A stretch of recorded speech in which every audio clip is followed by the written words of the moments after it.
Olá pessoal, sejam todos bem-vindos ao canal Apneia do Sono FlexFit e eu sou o Leandro Pascotto, fisioterapeuta, e vou te levar nessa viagem um pouquinho do conhecimento da apneia do sono, do diagnóstico ao tratamento, mais especificamente o tratamento, que é a minha especialidade, que é o que eu mais gosto de fazer. Bom, de antemão, eu já convido a vocês, se gostarem, curtir, compartilhar e se inscrever no nosso canal para nos dar força para que mais vídeos possam vir ajudando a informar, a trazer conhecimento sobre esse mundo, né, que para algumas pessoas é novo, sobre a apneia do sono, mas que dentro desses anos todos de trabalho que eu desenvolvo, eu posso estar contribuindo aí para a saúde do sono de cada pessoa que assistir esse vídeo aí. Bom, vamos lá. É fundamental que a gente comece primeiro a entender sobre os tipos de diagnóstico da apneia do sono. Como que é feito isso? Bom, eu tenho uma clínica onde eu trabalho com esse diagnóstico, desde o diagnóstico ao tratamento, e algumas pessoas sempre me perguntam, mas quais são os exames, como é que é feito essa anamnese, como é que é determinado? Alguns colegas médicos, fisioterapeutas, enfermeiro, dentista, fonoaudiólogo, ou o próprio paciente que nos procuram, né? Querem saber como é que é feito. Algumas pessoas que desconhecem. Bom, o exame da polissonografia, que é o exame que a gente chama padrão ouro, o exame mais criterioso para o diagnóstico da apneia, ele pode ser feito basicamente de 4 formas, tá? A primeira forma é o que a gente chama de tipo 1, que é feita no laboratório. Esse tipo de polissonografia, ela vai envolver o exame neurológico e respiratório. No geral, a gente ali está querendo investigar alguns distúrbios, porque a gente sabe como especialista que distúrbios do sono existem mais de 100. Então você tem aí, vou dar um exemplo de distúrbios, para a gente ver como que tem muitos distúrbios. Parassonomia, insônia, sonambulismo, apneia obstrutiva do sono, apneia central do sono. Então só que eu já listei 5 tipos, né? Existem centenas dele. Quando a gente está falando de distúrbios que envolvam a parte cerebral, em especial, a gente precisa entender essa arquitetura do sono.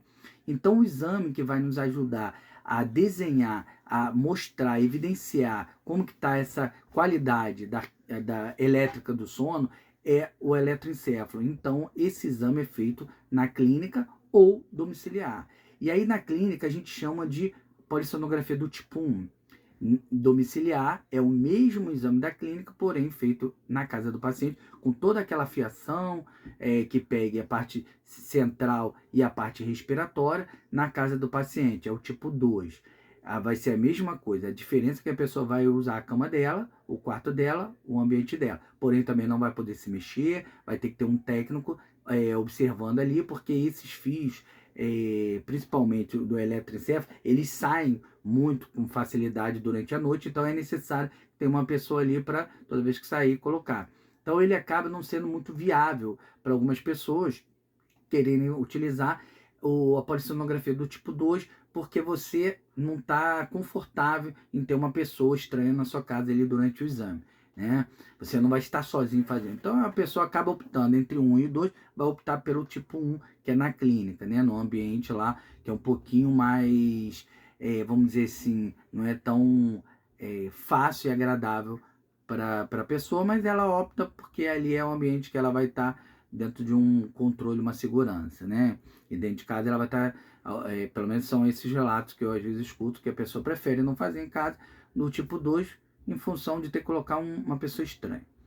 O tipo 3 é o tipo onde a gente vai avaliar a questão respiratória. Então é o polissonógrafo, polissonógrafo respiratório. É aquele que eu consigo, de preferência, realizar no domicílio da pessoa.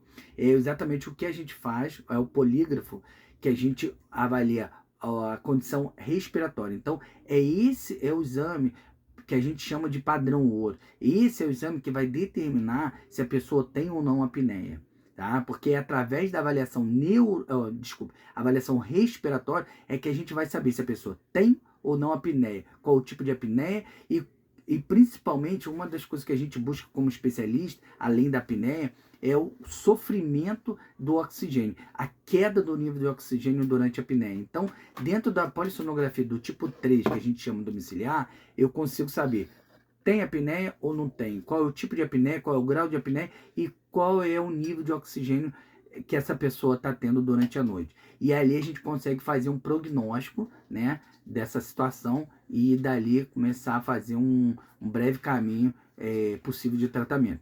E o tipo 4, que é um tipo mais recente, que é através do uso de um oxímetro, de uma empresa específica, em que a gente coloca, a pessoa dorme, depois a gente tira esse oxímetro, entrega, faz o download, isso vai até uma empresa, essa empresa descarrega os dados e manda para a gente o nível de oxigenação durante a noite. Eu, particularmente, como especialista, como professor do assunto, eu não gosto muito de utilizar o tipo 4 como primeira opção, porque eu acho muito limitado. Eu uso sim o tipo 4 para alguns pacientes meus específicos, principalmente pacientes que já têm um diagnóstico de apneia e está em tratamento comigo, e aí eu quero só fazer uma validação do tempo de uso, ver como é que tá. E aí, ao invés de submetê-lo a uma polissonografia, como eu vejo alguns colegas indicando, paciente que já é usuário de CPAP, às vezes eu vejo ele indo até o médico, questionando que aquele primeiro momento lá atrás, sem ser o meu paciente, obviamente, que lá atrás, quando ele super se adaptou, com o passar do tempo, ele não está mais bem adaptado. Então, isso deve ser a sua queixa, a queixa de pessoas que estão do seu lado, que às vezes falam, poxa, no início eu usava o CPAP porque era uma maravilha. E hoje eu já não estou utilizando. Mas isso eu escuto de pessoas que me procuram que estavam só, não estavam sendo acompanhados por um profissional que entende do CPAP, né? E aí, aquele primeiro ajuste, algumas questões vão se modificando, vão se reajustando ao longo do uso do CPAP, e aí é onde a pessoa acaba de forma sem conhecer o funcionamento do aparelho, começa a perceber que aquele aparelho já não está servindo tanto. Algumas pessoas desistem, outras, dependendo da condição clínica que levou ela a investigar a apneia, não desistem, tentam entender, onde acaba pessoas como essa nos procurando para poder readaptá-la no CPAP. E a gente observa isso, que naquele perfil de paciente que já é usuário do CPAP, às vezes eu lanço mão do tipo 4, da polissonografia do tipo 4, que eu só quero ver o nível de oxigênio junto com o CPAP. Então eu lanço a mão desse aparelho, desse exame, junto com o uso do CPAP. Ou pacientes meus que são usuários de oxigênio, eu preciso titular ali níveis de oxigênio com o CPAP ou BIPAP dele. Então, assim, eu aconselho, eu indico, né, sempre o tipo 4 para casos mais específicos. Diferentemente do que eu tenho, às vezes, escutado, visto, pessoas usando, às vezes, como primeira opção, por falta de conhecimento, e eu acho, assim, bem complicado, nós como especialistas. Mas, como eu falo, as duas indicações, padrão ouro, é o tipo 1 ou o tipo 3. O tipo 1 vai ser aquele paciente que precisa de investigar a sua arquitetura do sono, porque ele tem lá uma questão psiquiátrica envolvida, um distúrbio de insônia, ele tem alguma coisa envolvida neurologicamente também falando, e aí ele precisa entender se a arquitetura do sono está prejudicando a qualidade do sono, ou se a queda do oxigênio está deflagrando algumas questões, como crise convulsiva, entre outras coisas, e aí eu preciso daquele tipo 1. Agora, paciente, que é 85%, segundo a literatura mundial, e na minha experiência é um 95%, são aqueles pacientes fenótipos, homens mais velhos, acima de 45, sobrepeso ou obeso, né? Mulheres já na menopausa, seja qual a idade, ou na pré-menopausa, já com sintomas, que a taxa hormonal estejam baixa. Essas pessoas vão apresentar sintomas de apneia com muito mais facilidade. Então, essas pessoas eu vou indicar o tipo 3, porque eu quero investigar se essa pessoa tem ou não apneia. E qual o tipo, qual a natureza dela, para eu saber como que eu vou tratar. E qual é o nível de comprometimento do oxigênio causado por aquela apneia. Então, eu não submeto essa paciente a uma indicação de clínica, porque é todo um transtorno para não precisar entender a parte neurológica desse paciente, e sim a parte respiratória, que é o que eu vou tratar, a parte respiratória, né? Bom, Então, o padrão ouro é a polissonografia, como eu falei, é dividido em 4. Ela existe essas indicações e o profissional, que somos nós, o médico, ele vai indicar o que ele acha melhor, se é o tipo 1, o tipo 3, alguns o tipo 4, alguns momentos. Então, somos nós, vamos indicar e aí, com base no que a gente avaliou na anamnese, aquele perfil do nosso paciente. A gente não deve usar a mesma indicação para todos os pacientes, porque existe uma diferença. Eu vou dar um exemplo, por exemplo, a polissonografia do tipo 3, que é a respiratória que eu utilizo em 100% da minha rotina, ela foi desenvolvida nos países, foi criado, né, desenvolvido essa técnica lá na Europa para pessoas domiciliadas há cerca de anos atrás. Então, ela tomou um rumo mundo afora porque ela ficou mais cômoda. Gente, hoje eu faço em jovens, né? Porque o cara tem uma rotina, ele não quer dormir numa clínica, então ele acha melhor ali o ambiente, o travesseiro, tudo fica mais fácil e não precisa de ter um técnico, então não é o tipo 2 que vai ter um técnico sentado na casa dele e tudo mais, então ele acha mais viável, né? Agora, obviamente que eu não vou indicar o tipo 3 quando eu estou diante de um paciente que tem uma história, por exemplo, de crise convulsiva, ou na minha anamnese eu percebo que ele tem um distúrbio de manutenção do sono, alguma questão que eu entendo que eu preciso que ele vá ao neurologista ou psiquiatra dele, ou de preferência, né, mas pode ser o clínico, o cardiologista ou o médico dele. E aí ele faça o tipo 1 para que essa parte de eletroencefalo, tanto o médico quanto a gente possa entender, olhar e entender o que está acontecendo com aquele paciente. A diferença é que nós, fisioterapeutas, vamos ver o eletroencefalo do sono e eu não vou tratar, obviamente, mas eu vou entender o que está acontecendo com ele. Quem vai tratar de forma medicamentosa vai ser o médico, obviamente. Então, assim, existem esses 4 padrões, tá? De anamnese, de polissonografia, melhor dizendo. A avaliação ela não deve ser puramente só a polissonografia, como eu acabei de falar aqui constantemente, a gente precisa fazer uma anamnese.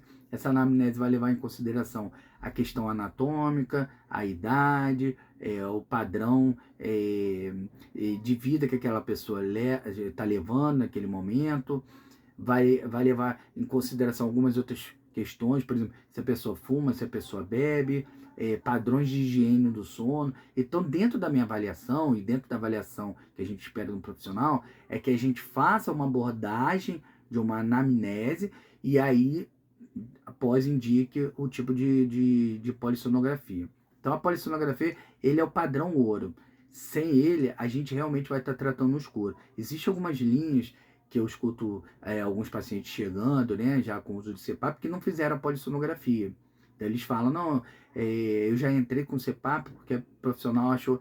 Existem algumas linhas que fazem isso. Eu, particularmente, dentro de uma área científica, eu prefiro ter dados, né, para saber de onde eu vou, para onde que eu vou, de onde eu estou no momento e para onde que eu quero chegar. Então, a polissonografia ela é super recomendada. Até porque quando esse indivíduo chega pra gente, ele tá assustado, né? Porque ele descobriu que tem a polissonografia. Os 60% quando chegam até mim com suspeita para fazer o exame, ou já confirmado com uma polissonografia de fora e traz para eu fazer o trabalho de CPAP ou qualquer outra linha de... Ou seja, fazer uma anamnese, uma avaliação em cima daquela polissonografia e ajudar ele a determinar qual é o tratamento dele.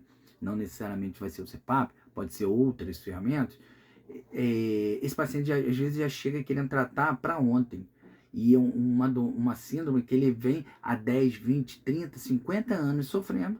Só que quando ele faz o diagnóstico, ou quando o médico levanta a suspeita diagnóstica e fala das consequências, e principalmente quando ele busca na internet e correlaciona, lembrando que a internet ela solta palavras, né? Então, quando você joga lá síndrome da apneia e suas complicações, aparecem coisas que as pessoas, eu vejo no meu dia a dia, as pessoas chegam no consultório apavoradas, querendo para ontem começar o tratamento. Então, ali eu faço uma anamnese, né? Oriento aquela pessoa, muitas vezes eu vou começar o primeiro exame, né, que é a polissonografia, e aí eu explico para aquele paciente que ele vem nesse sofrimento já há um tempo, que 1 ou 2 dias a mais para fazer direitinho o tratamento, passando pela polissonografia, seria o caminho mais correto. Dali eu vou ter dados e que eu vou poder submeter junto com com a anamnese prévia ao melhor tratamento para ele.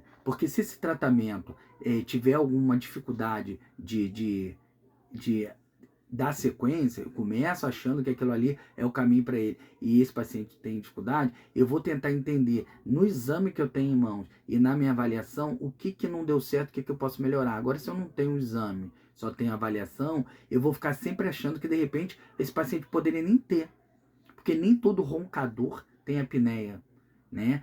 O ronco, como eu digo nas aulas para os alunos, eu digo o seguinte, que o ronco ele é a ponta do iceberg. Quando a pessoa me procura por causa do ronco, eu acho até interessante, porque assim, é um dos menores problemas. Esse é um sinalizador, vamos dizer assim. Na verdade, abaixo ali, onde ele menos sabe e menos se preocupa, são outros problemas que a apneia está causando. Vou listar aqui uns que estão na internet: hipertensão, diabetes, fibromialgia, depressão, alteração de memória, desânimo e por aí vai.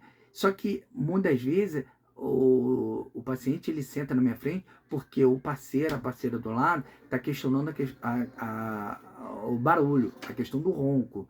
E quando a gente faz a polissonografia, a gente descobre um arsenal de informações ali, um nível de oxigênio muito baixo, uma apneia muito severa, uma flacidez da musculatura causadora da apneia muito acentuada, uma obstrução nasal que a gente consegue avaliar através da polissonografia muito elevada.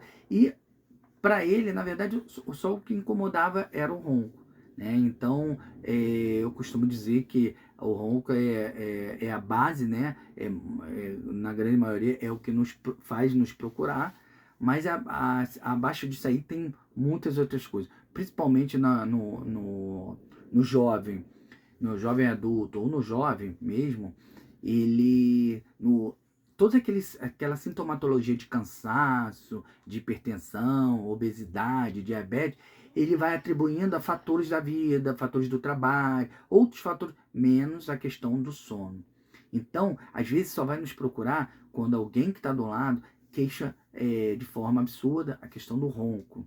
Eu tenho inúmeros exemplos nesses quase 20 anos aí de acompanhamento de pacientes. Eu tenho inúmeras histórias de pacientes que me procurou por causa de ronco. E quando a gente vai avaliar, vai indicar a polissonografia, quando o resultado vem, a gente fica apavorado de como que aquela pessoa ainda não infartou, como que aquela pessoa não deprimiu, como que aquela pessoa está tendo desempenho profissional, como que aquela pessoa não teve um acidente automobilístico, porque nesses anos todos já atendi motorista de aplicativos, motorista de táxi, aviadores de helicóptero. Você imagina uma pessoa, um aviador de helicóptero, porque o avião ainda está no piloto automático e tem ali um copiloto. Agora imagina pequenas aeronaves, como helicóptero, onde ele está sozinho pilotando em cima de uma mata por 40 minutos, como eu já peguei pessoas levando vidas que estão sentadas lá atrás, confiando naquele piloto, que estão indo embarcar, passando pelo alto mar 40 minutos até chegar à plataforma. São histórias e mais histórias de pacientes que me procuraram e a gente conseguiu trazer essa qualidade de vida tanto para ele como ao redor, pessoas que estão do lado dele. Então, é muito importante que a gente entenda isso, que o exame ele precisa ser feito, né? Esses 4 tipos, e aí o profissional vai eleger, junto com o paciente, a melhor forma. Hoje em dia é muito possível tratamento online, tratamento, avaliação online, né? Eu mesmo acompanho pessoas no meu Instagram, e vocês podem ver que eu atendo pessoas fora do país, fora do estado, em outros municípios. Isso é tranquilo. A gente faz uma solicitação, a pessoa faz a polissonografia no local que ela mora, ela manda pra gente, pra mim, eu avalio, dali eu já prescrevo qual é o tratamento, a pessoa começa e a gente vai naquelas consultas online, e assim, não é pela distância que a gente não consegue hoje trazer a qualidade do tratamento para essas pessoas.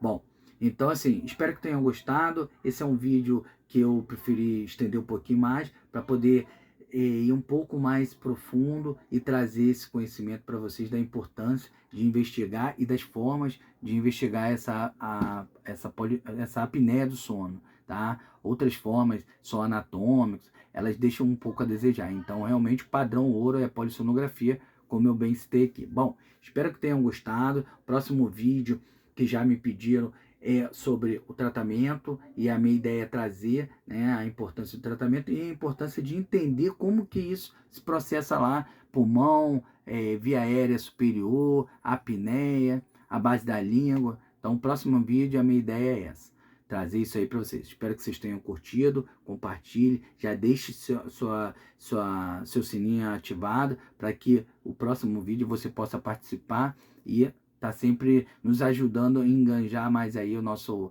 canal e levar esse tratamento a qualquer pessoa, a qualquer distância, tá bom? Grande abraço aí a todos.